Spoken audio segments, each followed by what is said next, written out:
Hello, and welcome back to Let's Play Ultima 6, The False Prophet. In our last episode, the Avatar and his companions had run into a bit of a conundrum. The pathway to the Shrine of Honor was blocked by swampland, and unfortunately, passing swampland poisons you, unless you're wearing swamp boots. So the Avatar realized that he needs to get some. Unfortunately, none of the merchants we've been to in Britain, Cove, or Trinsic so far have swamp boots for sale, so we're going to have to continue on our way in the hopes of finding somebody that sells them. Until then, our quest to free the Shrine of Honor is pretty much, dead on arrival. It's lost before we've even started.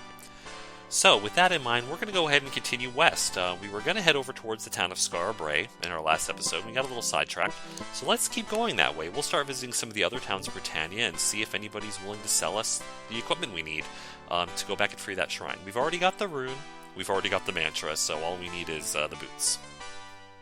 But anyway, like we were doing in the last episode, we're heading west along the road, just south of the Serpent Spine Mountains, passing through a little bit of a forest, and then we will be at the town of Skara Brae. This gentleman was decidedly unhelpful last time, so we're going to go ahead and pass by him again.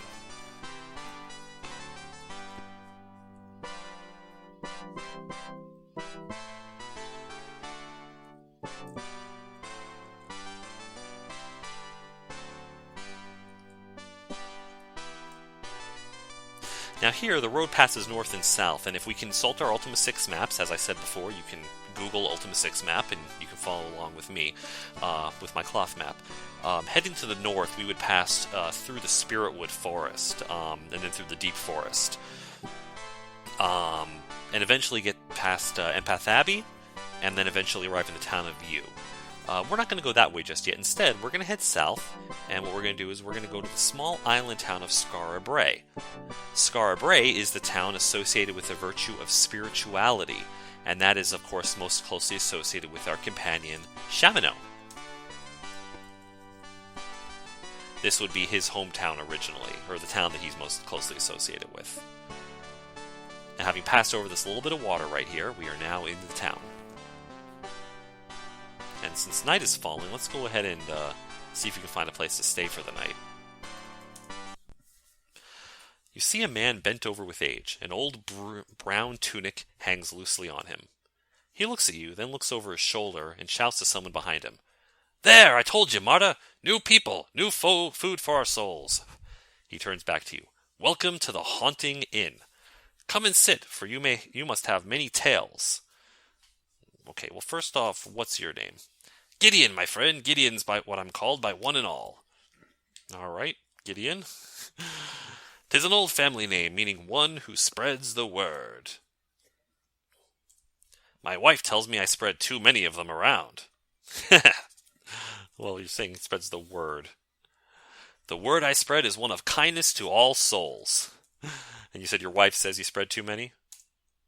"When I was a young man, I visited the shrine to contemplate an emptiness I felt inside. Marta was there, so beautiful and shy. We sat in silence together for hours. Finally, she could take no more and turned and kissed me." A shout comes from the room behind him. He answers, "No, Marta, our guests are not asleep yet." Marta. "She hasn't come out of that room since she saw that darn ghost in the dining room a few nights ago." "Ghost?" "She told me the lanterns went out and a specter drifted in front of her. She let out such a scream that I heard her from our bedroom." He shakes his head and glances at the room behind him. Okay, a ghost? Let's ask about the scream. "My Marta doesn't spook that easy. After all, she's woke up next to me all these years." "At first I thought maybe I should lock the cupboard where we keep the wine. But I don't think my Marta's been nipping. I wish I knew what she saw." Okay, well, let's ask him about the cupboard. "If you never had Stivius' wine, you're in for a treat." Stivius? Who's Stivius? "He lives next door. Strange fellow. I think he sampled too much of his own wares." Anyway, So he referred to the place as the Haunted Inn. That name used to be just words, but now with what Marta saw. So apparently this inn is haunted by a ghost. That's a little terrifying. So I mean, obviously his job is innkeeper. My wife would say it's to annoy the customers with idle banter. She's dear. I have rooms for let. Banter. I'm sure by now you've heard such banter about old Quentin. He was such a dear soul. Gideon looks past you into the distance. I could not believe it was him by the well. His eyes become watery. He lay so quiet, no sign of pain on his face, and just an amulet in his bloody hand. He looks at the floor and mumbles, Quen, I miss you, old mate. Well, this got kind of dark. Quentin? So, your friend Quentin? We came to this island many years ago. As children, we take the boats and race around the point. Marta and I took care of him when Mondane's henchman killed his wife, Elizabeth. We care for his daughter Marnie now. She's such a brave girl. He pauses a moment, then continues. Neither I nor the traveler staying here heard anything the night he was killed. There were some travelers staying here? I questioned them about the night of the murder. Still, all of us, my Marta and I had the best vantage point from which to witness or even hear the murder. Yet we saw and heard nothing. That's horrible. He was killed, you say. He looks at you a moment and leans closer. They say that Quentin was killed by a gargoyle. I've heard these beasts eat their prey. Why did they leave Quentin alone then? Gargoyles, does he have anything to say about them? No, he doesn't have anything more to say about gargoyles. So that's a little disturbing. You did mention you helped take care of him after Mondanes killed his wife, or someone killed his wife? Yes, Quentin and Ural were out fishing when a few of those evil ones landed here. They were fleeing Lord British's men and apparently thought our hamlet was safe haven. They went around asking for some person named Renthor or Renthar or something like that. Renthar. We had no such person in this town, not by that name. Well, it looks like we've stumbled into a murder mystery. Somebody was killed and nobody really saw what happened. That's kind of horrible. Let's go ahead and ask for a room for the night. 20 gold for room and meal. Interested? I'm sorry, but we require cash in advance for our rooms. That's because Dupree is unfortunately holding all of our cash. Let's go ahead and move the coins to Attentive. Oops, excuse me. And Attentive will go ahead and rent rooms for the night. Is that you, Attentive? He says, leaning close and staring you in the eyes. Of course it is. Welcome back, traveler. So we'll go ahead and sleep for the night here. And you wake rested and eat a large breakfast. Now, he had mentioned some things, and I want to go ahead and reread what he had said. He said his job was to annoy people with idle banter. We heard about Quentin. And he said that he had an amulet in his hand. We went and told Ural what had happened. When he returned with us to the well, he removed the amulet from Quentin's hand and took it to Marnie. It took courage to tell her the news. I wouldn't doubt that. She, like her mother, is strong in her beliefs. When we buried her father, she sang a song she wrote for him. He softly sings. You put your love in my heart, and now it's fallen apart, but all alone in the dark I will remove the pain. There's a sting in my eyes, and your name in my cries, but still I realize that you are a part of me. That's tragic. So Marnie is his daughter, and apparently, I guess the guy was holding an amulet of some kind. But he also mentioned... Let me just go back here real quick here.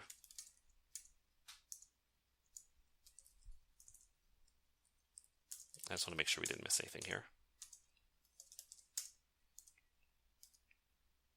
That's right, he mentioned Elizabeth. She was an angel to view. Blonde hair, green eyes, tall, slender body. Marnie could be her twin. I can still see Elisa's brave face as the men led her to their boat. They said that after she got them past their they said that after she got them past their pursuers, she would be freed. He hides his face in his hands. Our beliefs held us still. She turned and handed something to her crying little girl. Then she boarded the skiff, and they were gone.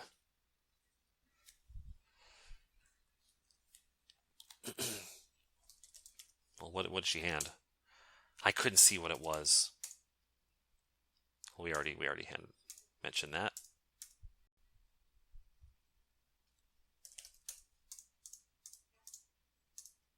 And then they boarded the skiff. Elizabeth bowed her head as they sailed off. He looks absently at the floor and attempts to clear his throat. Speaking again, his voice is a whisper. They found her body along the coast south of here. He looks at you, and his eyes red and his lip quivering. He simply nods. That's a tragic story. All right, so let's go ahead and we'll just go ahead and leave them to come back to your souls. We'll leave him to his business for now.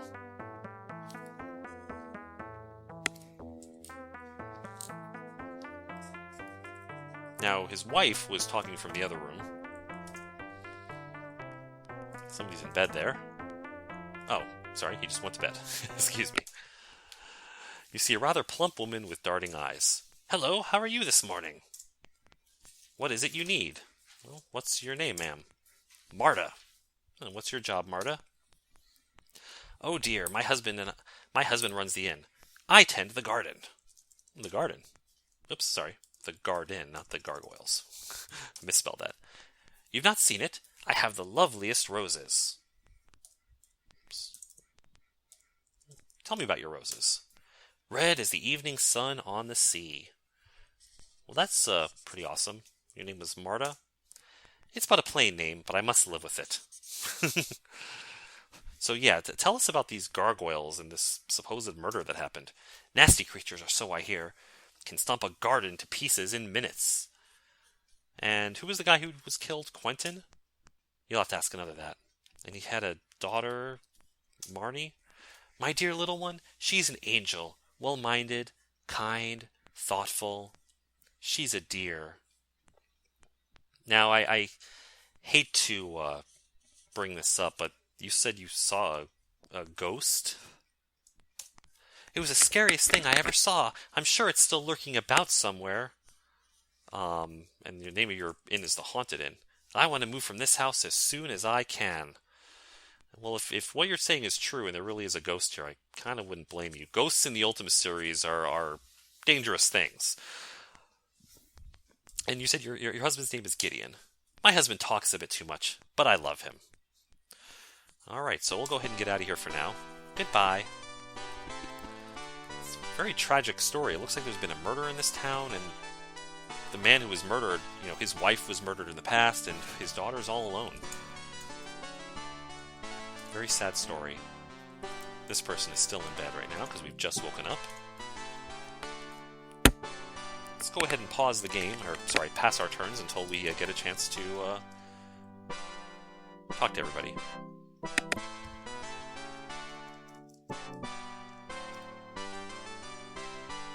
Let the sun move a little bit further across the sky.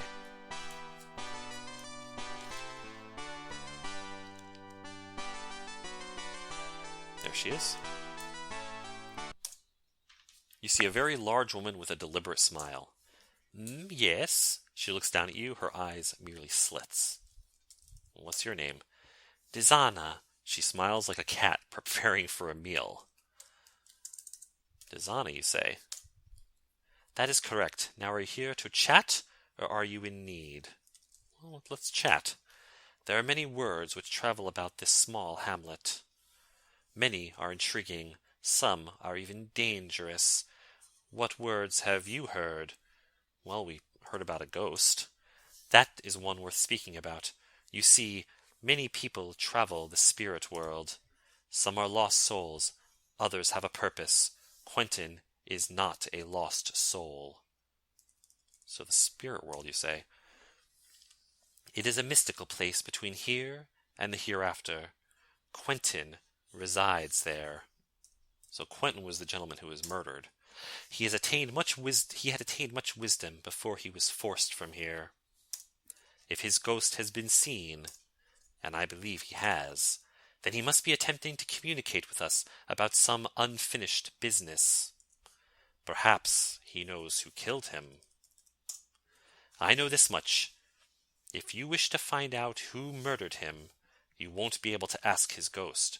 You see, the spirit world cannot communicate with ours directly. Although his ghost can hear your questions, he'll respond by manipulating the environment. Manipulating? Yes, you know. Demonstrate his answers by, say, shaking a branch. What do you think about... I thought he was killed by gargoyles. Those creatures are dangerous. I've heard that they can tear a man to pieces. So why then did the gargoyles not attack Stivius as well? Certainly he would have tasted just as good. Stivius, he's the one that we were talking about earlier, had something to do with wine. A quaint little man. He has strong feelings for me. I must admit, he has a cute way about him. He mentioned lost souls. They spent their whole life without learning anything or growing inside. They are as children left alone in a crib, never learning, ever seeking. Well, I would imagine that those are the types of ghosts that probably are the dangerous ones that attack people. Quentin doesn't seem to be of that sort. Let's ask her about some of the other folks in town. Gideon, the innkeeper. He is a dear old man, never has a mean thing to say of anyone. And his wife, Marta? It is not my place to talk about that. What about Quentin's daughter, Marnie? She has seen much pain in her life, more than even I can heal. I pity her. All right, well, one other person we've heard mentioned, Gideon mentioned someone named Ural. We haven't met him yet, but let's ask her about him. A nice fellow, but a bit too simple for me. All right, well, let's go ahead and be on our way. Return when you need healing. Because, yes, as you can see, her job is healing, curing, and resurrection, which right now we don't really need. So let's continue on our way. Now there's that well. They mentioned that Quentin was found by the well. Unfortunately, I guess this is the murder scene. Who's this person? You see a tall man with a wilted smile. Yes, he asks, reaching over and removing something invisible from your shoulder. What's your name? He sniffs the air as if smelling something bad.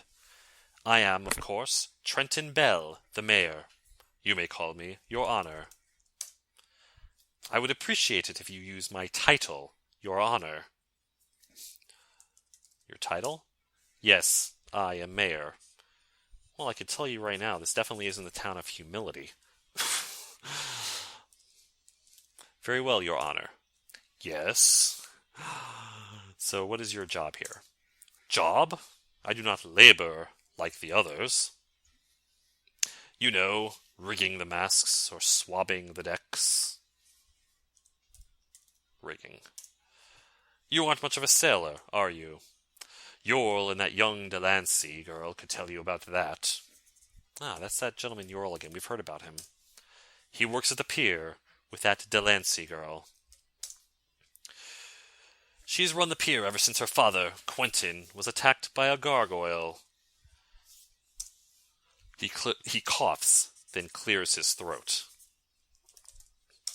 Quentin. We were not friends. Not good friends, that is. He resented my position. Resented? Yes, well, as mayor, I am the shepherd of the spiritual people in this hamlet. Excuse me.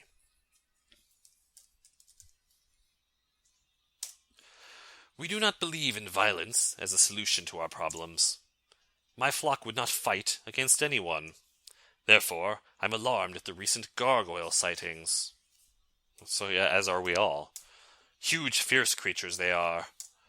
Quentin didn't even have time to scream before one of those beasts had killed him. Many believe if he had screamed, someone in the inn would have heard him. A couple of travelers were staying there that night, but they said they heard nothing.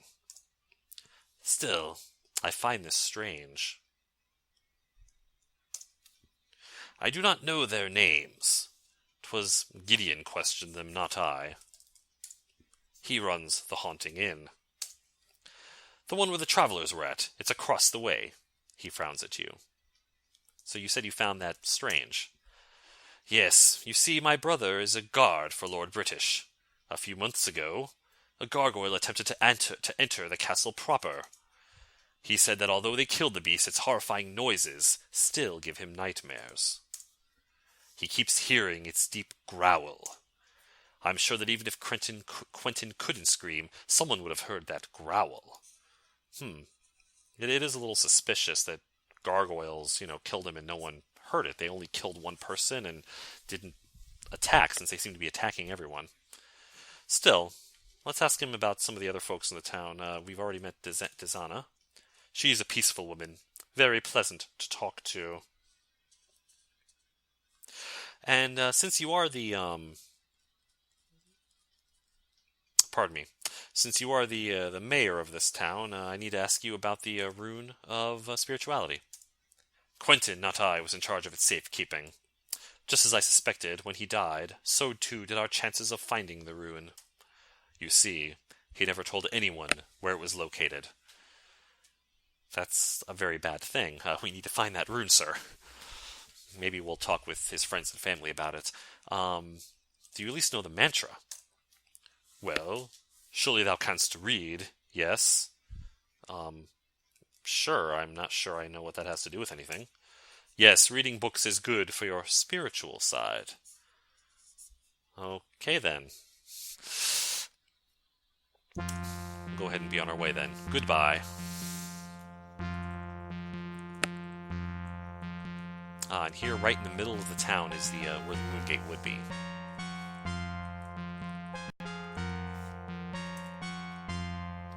Let's talk to this person. You see a tall, delicate-looking female. Her smile puts you at ease. Hello, my lord. Welcome to my home. Her eyes are as blue as the ocean, and her movements as rhythmic as the tide. What can I do for you? Well, what's your name? My father chose an ancient word for my name. It means the cool breeze after a storm has passed. Marnie. So this is Quentin's daughter, Marnie. It is in a poem my mother wrote to him when they first met. She grabs a locket that hangs around her neck and opens it. Inside is a folded piece of cloth with words printed on it. She begins to read. At first we met and dark clouds gathered, the thunder sounding your approach. Then comes the storm of our hearts, pounding, and in the end the Marnie's touch. So it was a poem, you said. Certainly, you can look at it. She hands the tiny cloth to you. Looking at it, you discover that she has read only the first verse of the poem. The second reads, If I should leave, and you are lonely, remember where my love is kept. Inside a basket made of promise, you'll find my dreams of us have slept. A basket? A basket? I have one in my hope chest. Feel free to look for yourself. So that must be the locket that Quentin was holding. My mother gave me this just before she was taken by those evil men. My mother told me to give it to father when he returned from the sea. Ural gave it back to me after he was killed. My father had gone out to help Ural bring in the catch that afternoon.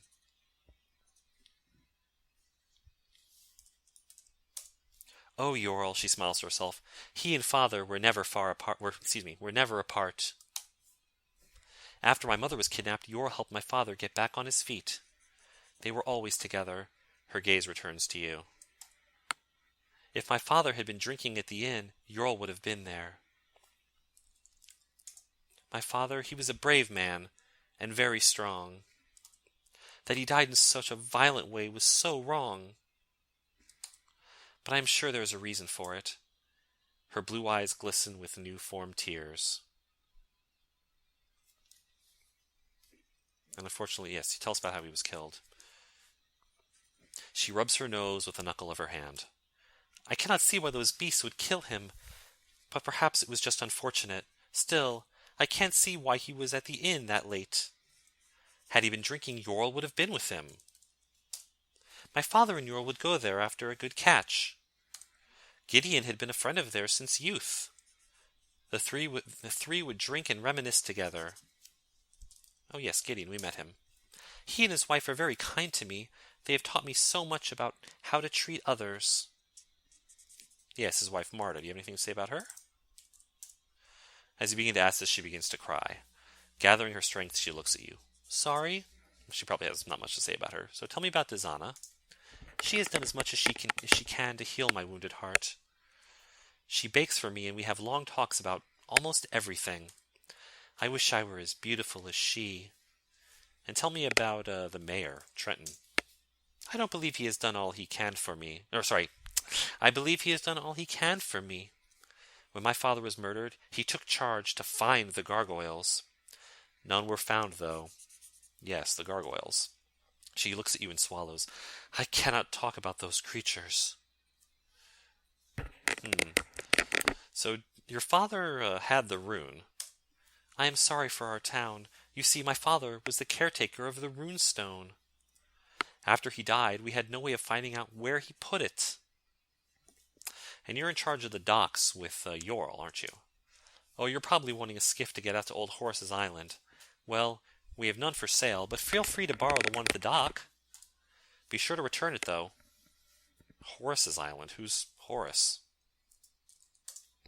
Ah, now Horace is much wiser than most know. He's also my mentor when it comes to poetry. He has a way of reminding me that I am too concerned with myself. It is a gentle way, but a firm reminder. And the other person we mentioned, but we haven't met yet, is a Stivia's person. He's a sweet little man. He brought me wine on my 16th birthday. I am quite fond of him. Now, the last thing I want to ask you, and I'm a little hesitant to bring it up, but some people mentioned a ghost. She bows her head a moment, and with a shaky voice begins to speak. It is something I care not to talk about. His memory brings only sadness to me. Of course, I'm very sorry to have bothered you. Thank you for your time, Marnie. I am sorry that I wept. It is not your fault. Goodbye. Now, she said we're free to look in her hope chest, so let's take a look. It's a chest. We'll go ahead and use it. And inside it is the Rune of Spirituality. We found the rune. And there's a book. Let's take a look at it. The Book of Spirituality. In your travels through life, remember always that spirituality embodies the sum of all virtues. Chant the mantra Om as you meditate on spirituality, and all will become clear to you. Well, good news! We found the rune and the mantra of spirituality at the same time. That was very fortunate. But we're left with another conundrum. There's been a murder in this town that unfortunately hasn't been solved, and I'm a little suspicious of the fact that, I'm sorry, if gargoyles had attacked someone, why would they just kill one person and nobody heard it? So there's more than meets the eye in this town. Let's keep asking people. You see a huge imposing man adorned in a leather apron. Good morning, friend. He extends a huge hand which resembles a slab of meat. What do you need? What's your name, sir? Ural. A short name, but a strong one. Strong, you say? My father was a coastal raider. But don't let that out. He lets out a holler and laughs loudly. Your father. Yes, I had one. He hollers again, this time slapping you on the back. So he was a coastal raider? He suddenly stops laughing and looks at you, his eyes angry and wide. Who told you? With that, he throws his head back and laughs again. So this guy's obviously a bit of a joker. What's your job, Ural? I'm a fisherman. 'Tisn't quite as exciting as some jobs, but it keeps me near the sea. Oh, I love the sea, I do. Even if the fishing's been poor of late. The fishing? Fish come, fish go. Right now, the fish have gone. But they'll come back, and when they do, I'll be waiting for 'em with me nets. Aye, you have to use nets to do serious fishing. A pole will never catch you enough to sell. Never use 'em myself. I stick to nets. Faster and easier. Man's got to make a living. Alright, well I need to talk to you about... Ural supposedly was very good friends with Quentin, so I'm going to go ahead and talk to you about him. He pauses for a moment and looks distantly past your shoulder. He and I were mates. I can still remember the moment they told me he was dead. He swallows hard and his eyes become glassy. I miss old Quen. So they told you? Gideon and Stivius. They came to my house before dawn and told me that Quen had been killed by gargoyles. I've never seen a one. I've seen a lot of things out at sea. Serpents as big as the biggest foremaster. But nary a single gargoyle. He looks out towards the sea. A foremaster. One of the tall ships. My father used to pilot one of the biggest in Lord British's fleet. The Meredith Anne. She was a sight to behold, she was. She'd seen many a battle with pirates. Then she went down to her grave in a storm.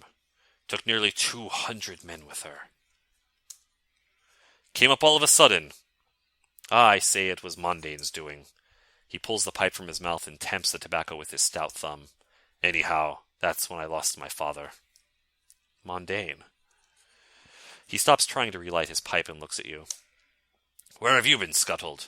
That's too long a story for this morning. Never mind. He sticks his hands in his apron.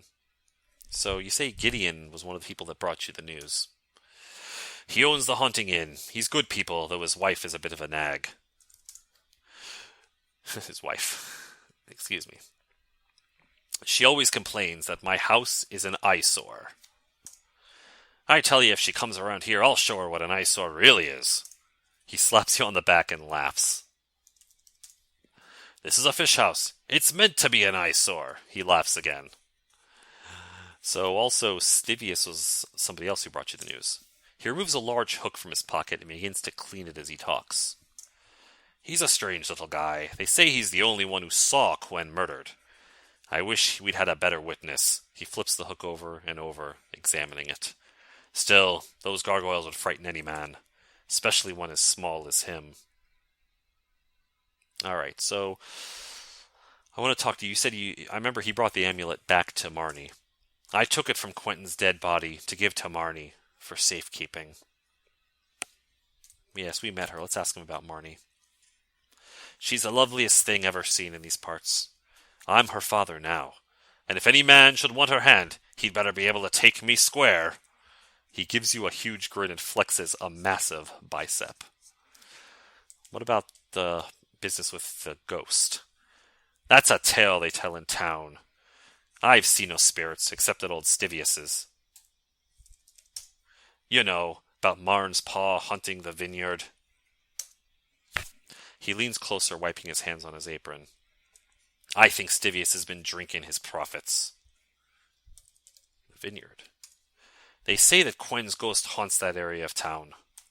I can't imagine why. The sea was his lifeblood. Well, let's ask him about some of the other folks in town.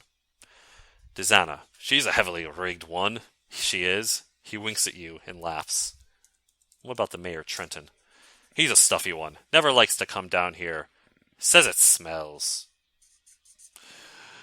Now, he mentioned sea serpents with giant tails. As it came... Oh, hang on, sorry. I actually jumped ahead a little bit, and I asked him the wrong thing.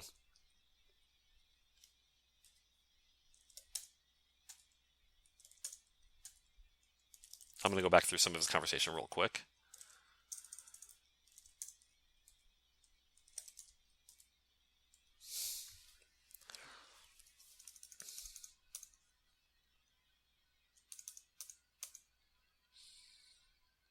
That's right, he had mentioned sea serpents. He turns his head back towards you, purses his lips, and then speaks. It was a calm night, it was. Quen and I had decided to go out on that glassy sea for a fish. Not just any fish, mind you, a lighthorn. He pulls a pipe out of his apron. A lighthorn? When we were boys, Quen's father often talked about such a fish. Said if a body could catch one, good fortune would be his. He brings the pipe to his lips and lights it. Oops, I spelled catch wrong. Yes, good fortune. He said the fish had a glowing horn on its snout. It only comes close to the surface when the sea is like glass. You see, the fish thought the surface was a mirror, and it came up to admire its horn. He chuckled to himself, teeth clenched around the pipe. Anyway, Quinn and I decided we'd catch us one in our skiff. He pulls the pipe from his mouth and blows some smoke rings. Well, even though the skiff was small, we figured that we'd spear the beast and drag it back to port. I know it sounds crazy now, but you have to remember, we were only boys. Anyway, we rowed out past Ivor's Rounding and sat in our skiff waiting to see one. He looks out to sea again and chuckles. Rounding. You know, past where the alchemist lives. Anyway, we sat there for hours with nary a sign of life. Then, suddenly in the distance, we could see a tall neck rising out of the water and heading towards us. As it came closer, a huge wave preceded it, and we could make out a giant mouth. He takes his pipe from his mouth and gestures at you. I tell you, you've never seen two boys make a skiff travel so fast in all your life. He laughs out loud, this time bending over to support himself. So you mentioned the alchemist. Old Horns, he's a crazy old coot who lives on the Isle. Yeah, we've heard mention of him from Marnie. All right, well, we'll go ahead and say goodbye to him for now. He slaps a hand on your back. Good fortune, and may the wind be at your back. Now, Marty had mentioned that we could go ahead and borrow this skiff, so let's go ahead and use it. A nice little sea shanty plays. And here we are at a little house on an island. Oh, it looks like there's a mage inside. You see a bent, aging man with a scraggly beard and few teeth. Dogs are at my doorstep, yapping at my heels. No way to ignore them, just pretend that they are eels. What's your name, sir?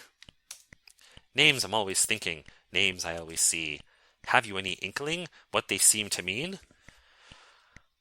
Okay then, I'm going to guess you're Horace. That is too familiar. Could it be a friend? No, none is delivered, so I must pretend. Alright then. Now, for any folks who've already played Ultima 7, you know darn well who Horace is, and you're probably a little annoyed at him by now, but at this point, this is the first time we ever met him. So let's ask him about, I don't know, what's going on in the town. Let's talk about Quentin's murder. Step into my parlor, said the spider to the fly. Perhaps if he could holler, he would not have to die. That's a little terrifying. What about the ghost? He purses his lips and lets out an eerie, high-pitched cry. That is my impression. Tell me what you think. Can you learn a lesson from what it has to teach? Yikes. Well, we know Quentin was killed. Ask about a traitor. Ask about a love. And if you are creative, ask about the dove. What about, the dove? I'm guessing he's talking about maybe Marnie, his daughter. Love has many rivers, yet grief can twist them all. Be guided by your wisdom, and you'll achieve the goal. Let's ask him about some of the other folks in town. What about Ural, who we just met? Simple has its moment, and often is received. Much better than the brilliant, who often will deceive. What about Mr. Mayor Trenton? He who has opinions thinks he knows it all. Will someday end up learning what comes before a fall. Yikes. What about the innkeeper, Gideon? Kindness is a proverb that all can understand, and those who share it with you will oft be in demand. Do you know anything about his wife, Marta? I hear you have a question. I'm here to answer some. If I make suggestions, please ask another one. That's what he says when he doesn't have anything to say to us about that. So let's ask about Stivia, the witness to the murder. Little is the difference that separates ourselves. Remembering this inference is oft a great challenge. Sometimes his things don't seem to rhyme very well, but anyway. We heard that he was killed by the gargoyles. What is truly fearsome? What can evil be? Not all that growls is gruesome. Not all that hates has wings. Well, that's a little bit of an implication that the gargoyles may not have been responsible for the death. Now, those who played previous Ultimas are going to remember that the Shrine of Spirituality is not your typical shrine. It doesn't exist on the ground like other shrines. It exists in another realm, in the ethereal void, and finding it is often a challenge. Let's go ahead and ask this guy if he knows anything about the shrine. He seems to be well versed in a lot of things. Through a glowing door, by the full moon's light. For me to tell you more would take us half the night. That appears to be to hold true to what we know from before. Finding the Shrine of Spirituality always involves stepping through a moon gate, usually when the moons are equidistant in the sky. So, we'll see if that can do us any good. Right now, we don't really have access to the normal moon gates right now.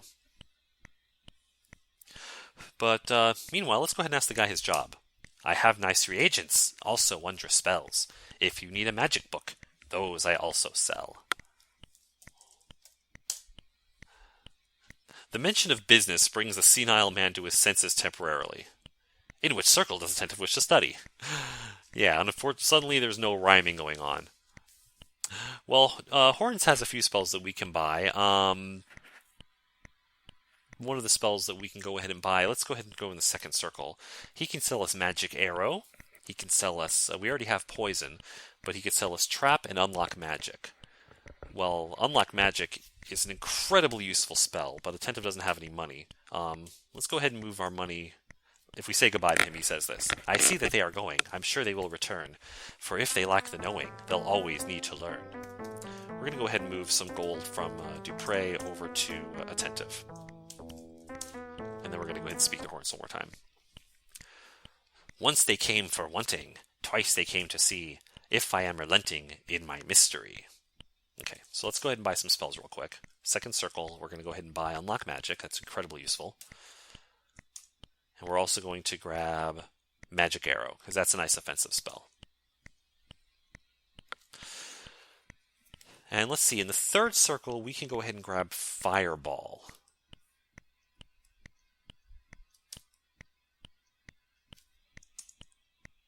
And that's all for now. In the first circle, he can give us harm, but that's not... I don't think it's really worth it. So, alright.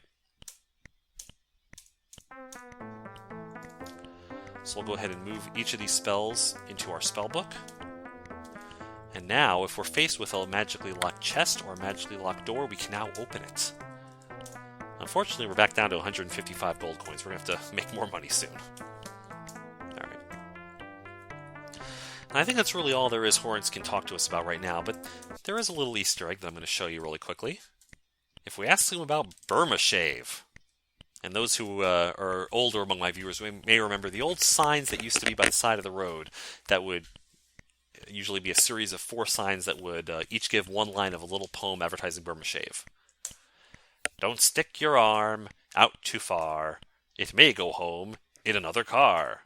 Burma Shave! And we're on our way. So that's Horns, a bit of a mad mage. Unfortunately, his madness is relatively harmless. He just has a very strange way of speaking. Unfortunately, that madness is not quite as harmless as it seems, but that's a bit of a spoiler for Ultima 7. For now, he's a friendly little chap, and we'll just leave it at that. Now, the only persons we haven't really spoken to yet in this town, we still haven't spoken with the actual witness of the murder, Mr. Stivia. So let's go ahead and try to find him. Ah, there's somebody. I'm guessing that's the mayor again. Yes. He was of absolutely no help to us. Ah, and here's a vineyard. So this must be Stivius' house. Here we go. Hello, Mr. Stivia. I'm guessing that's who you are. You see a tiny little man with wild eyes. Yeah, okay, yeah. He looks you up and down and then claps his hands together. Yeah, okay, yeah. What can I do for you? Well, what's your name, sir? Stivius, the wine merchant, is mine. Quite a name, eh? Well, I'm here to ask you about something a little uncomfortable, sir. Talk to me about Quentin. He was a nice enough soul. I sold many bottles to him. I actually want to know a little bit more about his murder, sir. It was late one night, and I had just returned from my fields. Of course, my path takes me right by Gideon's garden. I heard a noise by the well, and some dark forms hunched there. They had huge wings and evil red eyes. I ran like the wind to my doorway. I was sure I was dead. Okay, well that sounds like gargoyles. Tell me, okay, you said you heard a noise. It was a strange whispering in a tongue I could not understand. Whispering. It didn't sound like any language I ever heard. More like one of them guild languages. Guild languages? Like the one the alchemist speaks. Go ask old Horns. He can tell you if you can understand him. Horns. He lives over on Ivor's Rounding by himself. Ah, yes, the island. We were just there. You must be new to this village. Go see Marnie. She'll get you there. Yeah, Marnie. She's the daughter of the guy who, unfortunately, you witnessed getting murdered. She's the daughter of Quentin, the ghost. Oh, okay, so you saw the ghost too. It's not just a tale you've been hearing. Everyone knows that Quentin haunts this town. If I had been murdered by those evil ones... But that's just gossip. Alright, well tell me about Gideon's Inn. Gideon runs the Haunting Inn. His wife has a garden which you can see from my front door. Yeah, you were just walking past the inn, weren't you? It's the inn straight across the lane from here. Gideon's wife, she doesn't do much. Helps him run the place. Alright, so you said that you... I want you to tell me more about the murder. You'd mentioned that you saw dark forms hunched there, and they had huge wings and evil red eyes. I couldn't see them too clearly. They were about man-sized, though. Man-sized? Gargoyles aren't really man-sized. They're a little bit bigger, aren't they? Yes, but they were hunched down so it was hard to see them. You said they had evil red eyes. His eyes widened. Gargoyles they were! Must have been 10 or 12 of them. 12? So a party of 12 gargoyles was in the middle of Skara Brae at night, committing a murder, and nobody heard or saw anything but you. Well, perhaps more like 2 or 3. I didn't stay around and count them. And you're sure they were gargoyles? Yes, big, ugly, snarling beasts. Of course, they were kneeling when I saw them. Kneeling. You know, on their knees. Let's ask him about some of the other folks in town, like Trenton, the mayor. I don't care much for him. He's always trying to get me to sell him my wine cheaper. And what about Desana? She's my sweetie. He clasps his hands next to his cheek. I count the hours until I can see her. All right, then. So far we've run into this gentleman here, and he really doesn't give a very convincing account of what happened that night. Come back if you get thirsty. Let's go ahead and go down this ladder and look around. As you can see, he has a basement.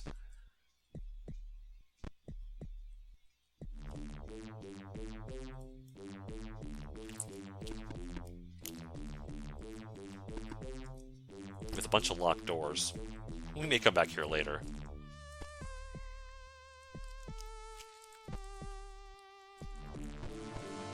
Because there's some kind of weird rumbling that's happening in this place.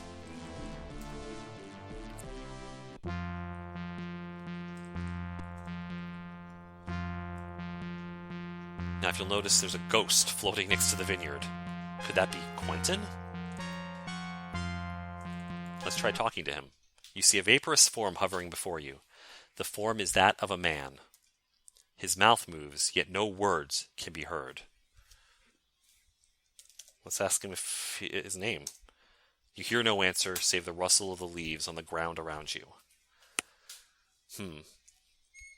Let's see if we can ask him his job. Again, we hear no answer. What about the murder?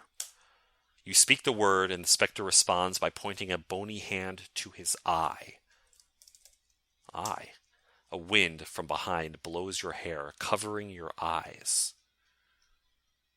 What about were you killed by gargoyles? A whirlpool of leaves, twigs, and stones whips up around you. Your clothing is yanked by the strong wind, forcing you to grip it tightly in your hands.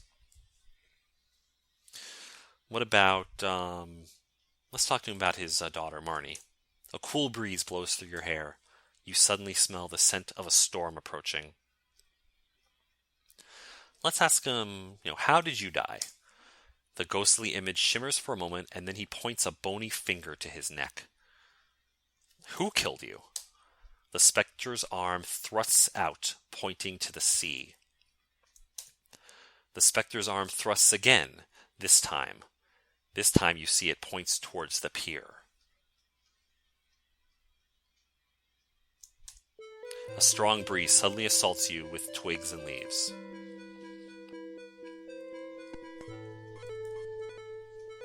Alright, I'm going to go ahead and break the fourth wall here for a second and explain what's going on here with this murder.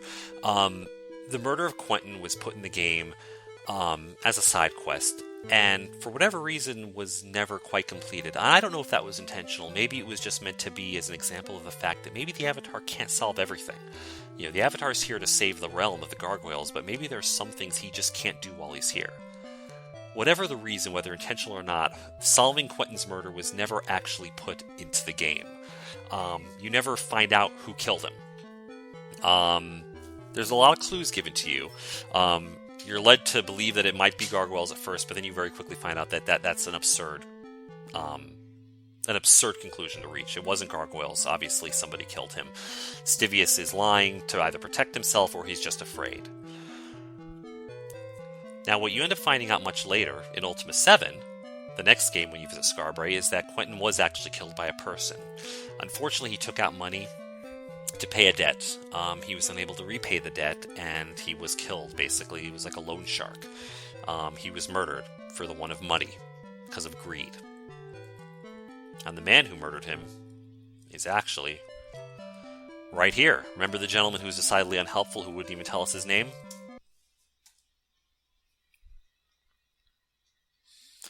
Turns out his name is Michael. And there's no way in the game to find that out. All of the townspeople of Skara Brae will respond if you ask them about Michael. They'll talk about him and they'll say that he was a very strong fighter. He fell in with a bad crowd.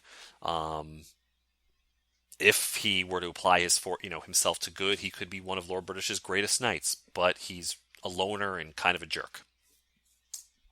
That name is given to friends so that they may feel they are close to me. Since I have none, refrain from its use. Now you can ask him about the ghost. That is a concern of the town, not mine, and Quentin.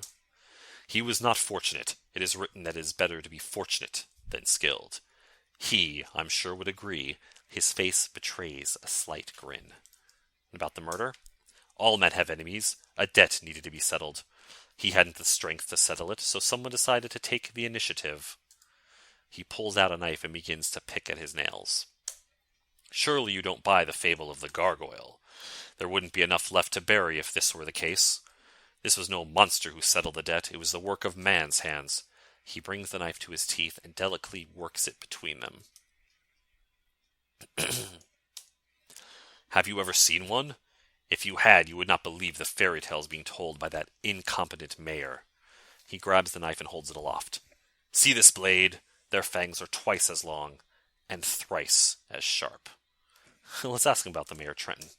He is the fool, the perfect man for his job. What about Ural? I don't know him. Gideon the innkeeper? Too kind for his own good. Stivia?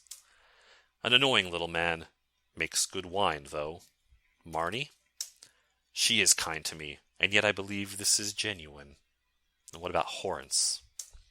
Perhaps the wisest of us all. So basically, Michael here, you could ask him any of these questions, knowing that he lives close to Skara Brae. You might, on a whim, decide to ask him about the murder, and he'll tell you these things. He'll tell you that he doesn't think it was gargoyles at all. It must have been a human, and it was to settle a debt. He's surprisingly open about talking about the murder, and almost seems to be taunting you, knowing that he did it, and almost daring you to prove it.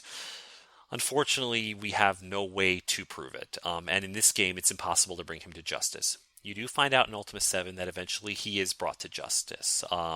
Eventually, he is arrested for his crime, and he is killed at the court at U, which is the town of justice. For now, unfortunately, we have to be satisfied with having gained the rune of spirituality and the mantra. He resumes cleaning his nails with his knife. And unfortunately, it kind of stands as evidence that, unfortunately, as much as the Avatar is a force for good in the world, evil still exists, and the Avatar can't always solve all of the world's problems. Bad things still happen, and he can't be everywhere at once. And we're left with a little bit of a sense of incompletion. There's more we could have done there, but unfortunately we don't have the tools, or unfortunately the programming code in the game to solve that murder. So with that said, we're going to turn our backs on the town of Skara Brae and continue on our way. Now here where the road forks, we can continue north and we'll make our way to the next town on our little circuit of Britannia, the town of View. But we'll save that for our next episode. So, until then, I'm Attentive Dragon, and I will see y'all next time.